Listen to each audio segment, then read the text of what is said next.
Hey everyone! I finally found the product na nagpa-glass skin talaga sa aking skin. Kung nakikita nyo, ayan, no filter yan mga sis. And then, less na yung pag-makeup ko. I-share ko sa inyo para ma-achieve nyo rin yung ganitong look or ganitong skin. By the way, this product is the Radiant White Serum from Behold Beauty.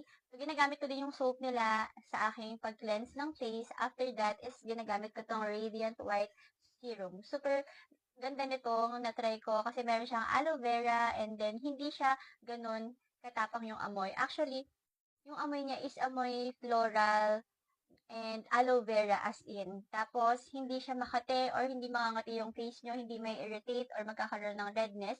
And then, makaka-help siya para mag-lessen yung mga dark spot nyo. And this product helps me a lot para ma-reduce and then mag-lighten yung mga dark spot ko.